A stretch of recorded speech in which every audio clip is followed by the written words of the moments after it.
Assalamualaikum warahmatullahi wabarakatuh.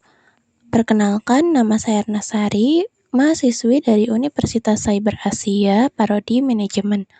Pada video ini, saya akan memaparkan analisis mengenai peran infrastruktur transportasi sebagai penunjang distribusi dalam manajemen rantai pasok di Indonesia. Manajemen rantai pasok atau supply chain management merupakan sistem yang mengelola aliran barang, informasi, dan keuangan mulai dari pemasok hingga sampai ke konsumen. Salah satu aktivitas penting dalam rantai pasok adalah distribusi, yaitu proses penyaluran produk dari produsen ke konsumen melalui sistem transportasi dan logistik. Distribusi yang efektif sangat dipengaruhi oleh ketersediaan infrastruktur transportasi seperti jalan, pelabuhan, gudang, dan sistem logistik. Infrastruktur yang baik dapat mempercepat pengiriman barang, menekan biaya distribusi, serta meningkatkan kepuasan pelanggan. Sebaliknya, keterbatasan infrastruktur dapat menyebabkan keterlambatan pengiriman dan meningkatnya biaya logistik. Berdasarkan hasil analisis, kondisi infrastruktur transportasi di Indonesia masih belum merata antar wilayahnya. Hal ini menyebabkan proses distribusi barang belum berjalan secara optimal, terutama di wilayah luar Pulau Jawa. Selain itu, integrasi antar moda transportasi darat, laut, dan juga udara masih belum sepenuhnya efektif.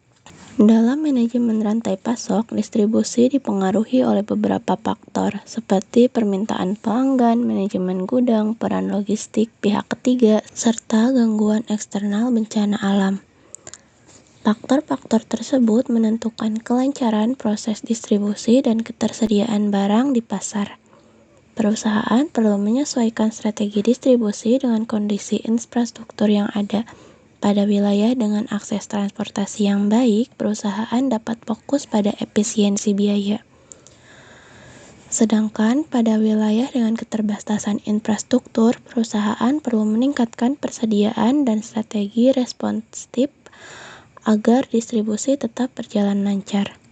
Dari pembahasan tersebut dapat disimpulkan bahwa infrastruktur transportasi merupakan faktor utama dalam mendukung distribusi pada manajemen rantai pasok.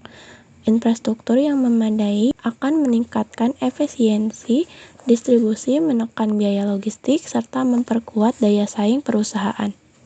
Sebagai rekomendasi, pemerintah perlu terus meningkatkan pembangunan dan pemerataan infrastruktur transportasi serta memperkuat integrasi sistem logistik nasional. Sementara itu, perusahaan perlu memperkuat perencanaan distribusi, manajemen persediaan, dan kerjasama dengan penyediaan jasa logistik agar mampu menghadapi berbagai kendala distribusi. Dengan sinergi antar pemerintah dan perusahaan, sistem distribusi dalam rantai pasok di Indonesia diharapkan dapat berjalan lebih efektif dan efisien. Sekian pemaparan yang dapat saya sampaikan. Terima kasih. Kurang lebihnya mohon maaf. Wassalamualaikum warahmatullahi wabarakatuh.